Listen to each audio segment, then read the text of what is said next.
आज तुझसे जो कहना है कहने दे। आज तुझसे जो कहना है कहने दे। मेरा दिल मेरे पास रहने दे। मेरा दिल मेरे पास रहने दे। हेलो दोस्तों, स्वागत है आप लोग का अपना YouTube channel RD study centre में। दोस्त, आज की इस वीडियो में आपका भाई बताने वाला है वीवीआई ऑब्जेक्टिव क्वेश्चन बायोलॉजी का। ये दोस्त बहुत ही महत्वपूर्ण है। जितना भी मैं लिखवा रहा हूँ उतने में से आना गारंटी है, तो आप वीडियो को शुरू से अंत तक वॉच कीजिए। आप लोग कुछ ना कुछ सीखने को मिलेगा, इसलिए आशा करता हूँ कि आप लोग को वीडियो पसंद आ ही जाएगा और मेरे पूरा भी विश्वास है। तो चलिए देखिए, यहाँ पर 7 नंबर क्वेश्चन मैंने लिखा है। 7 नंबर मतलब 1 से 7 तक क्वेश्चन मैंने बोर्ड पर लिखा है।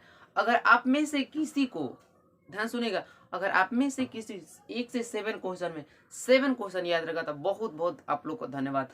कमेंट कीजिएगा आप लोगों को 1 से 7 तक क्वेश्चन में आप लोगों को कितना क्वेश्चन ऐसा है जो बहुत मतलब एकदम याद है, क्लियर याद है, और नहीं याद है तो याद कर लीजिए। ठीक है दोस्त, चलिए हम लोग क्वेश्चन की ओर बढ़ते हैं। पहला नंबर में दिया है मत्स्य। मत्स्य का मतलब दोस्त यहाँ पर है मछली। तो मछली का मुख्य श्वसन अंग क्या है, हम लोग को बताना है दोस्त। जो मछली होती है वो अपना सांस कैसे लेती है। पहला नंबर में दिया ट्रकिया। दोस्त ट्रकिया है ना। बी में दे फेफड़ा, सी में दे गिल्स, और डी में दे रखा है नाक। डी में दे रखा है नाक। तो हमें बताना है कि मछली अपने का सांस कैसे लेती है। तो इसका जो राइट आंसर होगा वो होगा गिल्स। तो जो मछली होती है वो अपना सांस गिल्स के द्वारा लेती है और छोड़ती है। ठीक है। पानी में जो मछली रहती है उसमें तो ऑक्सीजन होता है ना। तो वो ऑक्सीजन पानी में, पानी जो बनता है जल, वो ऑक्सीजन और हाइड्रोजन के मिश्रण से बना होता है ना। उसी को कहते हैं पानी, मतलब ऑक्सीजन। तो मत्स्य का मुख्य श्वसन क्या है, गिल्स के द्वारा वो अपना सांस लेती है। 2 नंबर में पूछा है दोस्त, पौधे की वायवीय भागों में, पौधे की वायवीय भागों से जल की निष्कासन क्रिया क्या कहलाती है। पौधे की वायवीय भाग से जल के निष्कासन की क्रिया क्या कहलाती है। निष्कासन की क्रिया कहलाती है। पहला नंबर ऑप्शन में दे रखा है इन्होंने परागण, दूसरा में दे रखा है निषेचन, सी में दिया है विसरण, और डी में वाष्पोत्सर्जन। वाष्पोत्सर्जन, यहाँ से इसको अर्थ समझिए। वाष्पोत्सर्जन मतलब सर्जन, उत्सर्जन। देखिए सर्जन दिया ना तो उत्सर्जन मतलब क्या है, पानी को मतलब ऊपर जा रहा है बादल के निर्माण करने ना, मतलब पानी अवशोषित होगा। जब कुआं नदी तालाब पर पानी जब सूर्य का प्रकाश पड़ता है तो पानी को संघनित मतलब अपने साथ लेकर चला जाता है, तो बादल का निर्माण होता है, मतलब वो सर्जन का काम कर रहा है। परिभाषा में हम लोग क्या पूछा है क्वेश्चन में, जल के निष्कासन, मतलब जल के निष्कासन का ये अर्थ है जो जल का निकलना, निष्कासन का यही अर्थ है जल का निकलना। तो हमारे हिसाब से इसका राइट आंसर होगा वाष्पोत्सर्जन होना चाहिए। ठीक है। तो पौधे के वायवीय भागों से जल के निष्कासन की क्रिया क्या कहलाती है, तो वाष्पोत्सर्जन कहलाती है। किसी को डाउट है? नहीं है। चलिए, आप लोग बहुत बढ़िया मतलब शानदार तरीके से पढ़ते, जीनियस हैं आप। फिर 3 नंबर, जठर ग्रंथियां कहाँ पाई जाती है। जठर ग्रंथियां हमारे एक जो हम लोग को बॉडी, हम लोग जो मानव है उसमें जठर ग्रंथियां पाई जाती है। वो बताना है कि वो ग्रंथियां कहाँ पाई जाती है। पहला नंबर भी आंख, बोला कि हम आंख में रखते हैं। बी बोला अग्नाशय, अच्छा। सी बोला यकृत, और डी बोला अमाशय। ओके दोस्त, तो हमें बताना है जठर ग्रंथियां कहाँ पाई जाती हैं। तो दोस्त ये जठर ग्रंथियां हैं वो हमारे यकृत भाग में पाई जाती हैं, यकृत में पाई जाती हैं, जो 1.5 किलो का होता है। चलिए फिर ये 4 नंबर, ये 4 नंबर लॉलीपॉप सबको याद होगा। 4 नंबर सबको याद होगा क्या, कि एक वयस्क मनुष्य के कितने दांत होते हैं। ये तो सब कोई बता देगा कि एक व्यक्ति के कितने दांत होते हैं, लेकिन ज्यादा लोग 28 मारेंगे, कुछ लोग 30 मारेंगे, कुछ लोग 32, कुछ लोग 34। तो इसका जो राइट आंसर होगा 28, 30, 32, 34 में होगा 32। एक वयस्क मनुष्य के बारे में पूछ रहे हैं तो दोस्त उसका जो कितने दांत होते हैं 32, क्या है 32, नो डाउट। फिर दिए हैं दोस्त मछली। आप लोग नॉनवेज हैं, कमेंट में बताइएगा। मछली के हृदय में कोष्ठों की संख्या, हम बताए थे कि जो मनुष्य में होते हैं उससे 4 विषम होते हैं ना। इसमें पूछा है मछली, फिश, कि मछली के हृदय में कोष्ठों की संख्या कितनी होती है, ये हमें बताना है। अच्छा जी, तो मछली के हृदय में कोष्ठों की संख्या 2, 3, 4, केवल एक, केवल एक, नो, केवल एक नहीं, इसका राइट आंसर होगा 2। एक दायां पक्ष होता है, एक बायां पक्ष होता है, ठीक है। 6 नंबर में बोला है, क्या बोला है 6 नंबर में जी, निम्नलिखित में कोशिका का ऊर्जा मुद्रा कहा जाता है। ऊर्जा मुद्रा मतलब ऊर्जा मुद्रा के यहाँ मरते, देखिए बिहार बोर्ड को यही तो खासियत दो, एक क्वेश्चन को कई बार घुमा कर पूछना। ऊर्जा मुद्रा का ये दोस्त कहने के यहाँ अर्थ है कि कोशिका का ऊर्जा केंद्र, कोशिका का ऊर्जा शक्ति, कोशिका का गृह, इन चारों में से किसे कहा जाता है, ये हम लोग को बताना है। पहले में दिया है एट, ध्यान सुनिएगा, एडीपी, एडीपी, अच्छा, फिर एटीपी, फिर डीटीपी, फिर दिया है पीडीपी।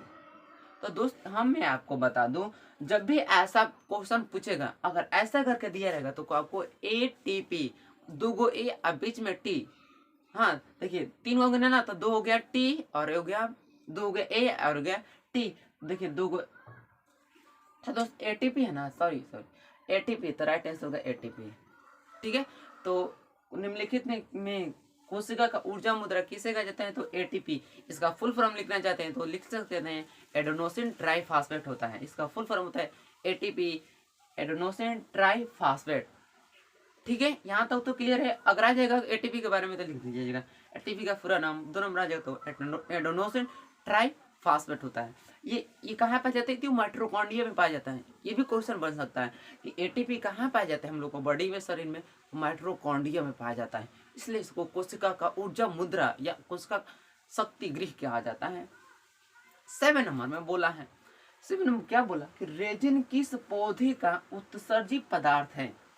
रेजिन किस पौधे का उत्सर्जित मतलब उत्सर्जन होला नहीं, पहला में देखिए कनेर, अच्छा कनेर, अच्छा बी पीपल, सीधी चीड़ और डी ये बबुल।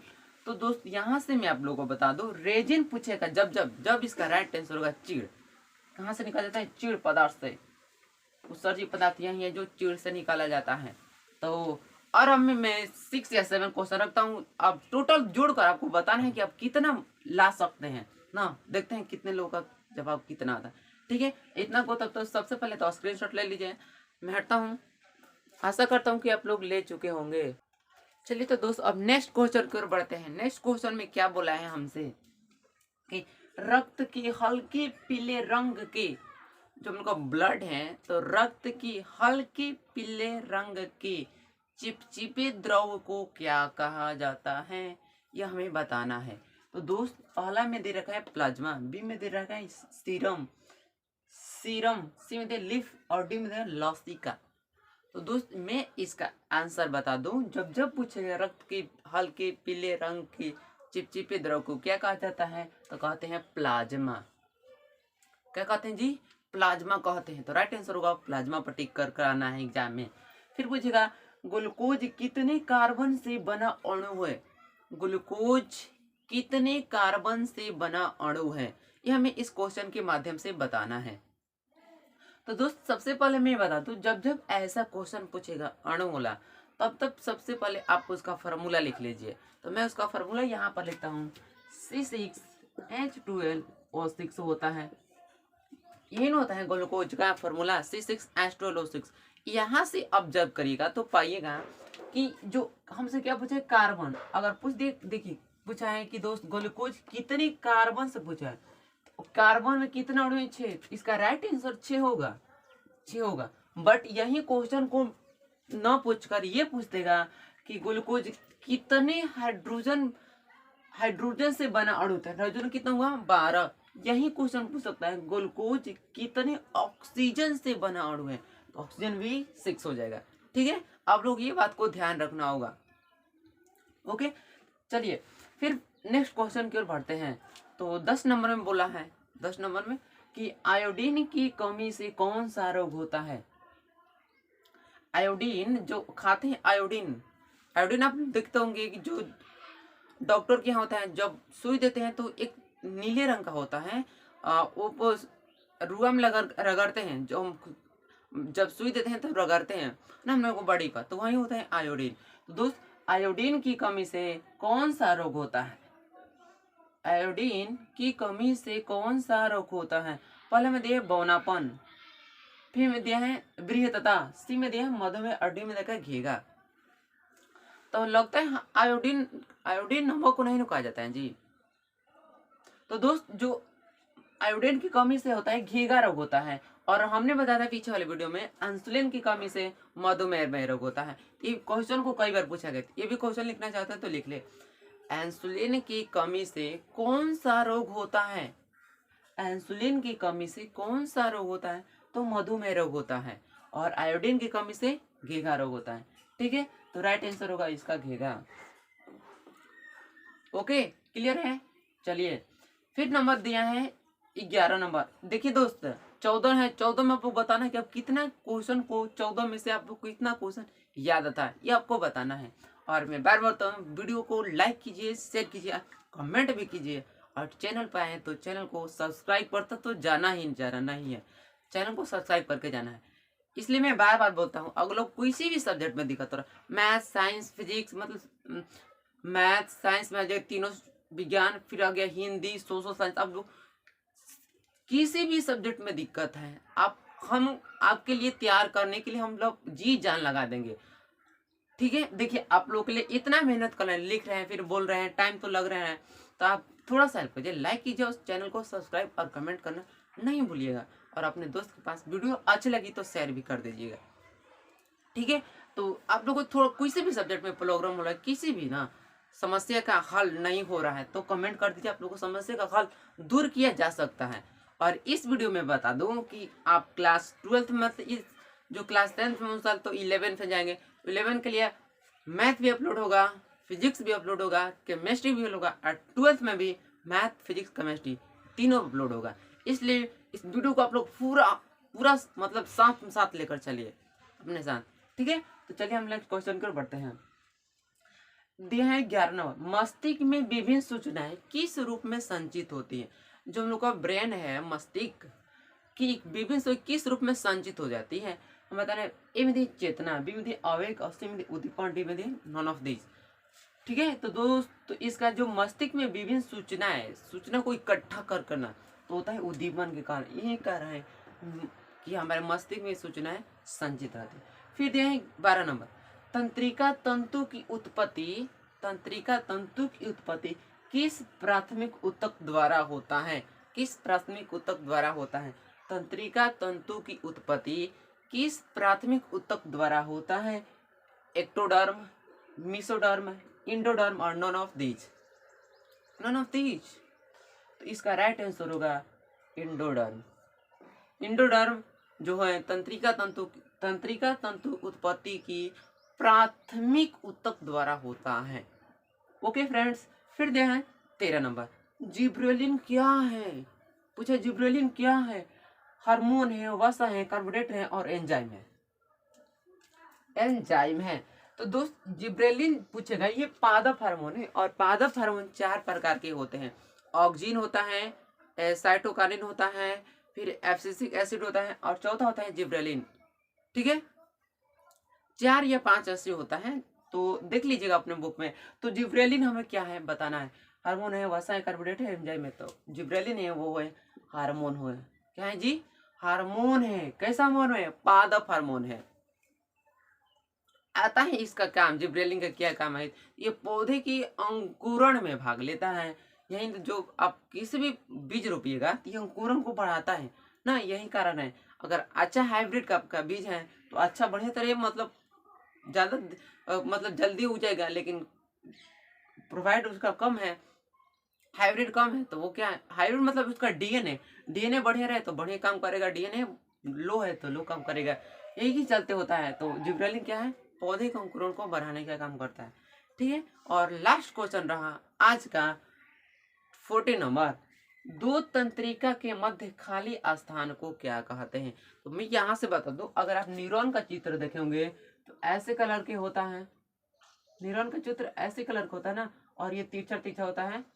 मैं इतना तो बना नहीं सकता दोस्त, यहाँ पर ऐसे कुछ कर तो इन दोनों कलर के ये पूछा है कि यही दो न्यूरॉन के बीच खाली स्थान को क्या कहा जाता है।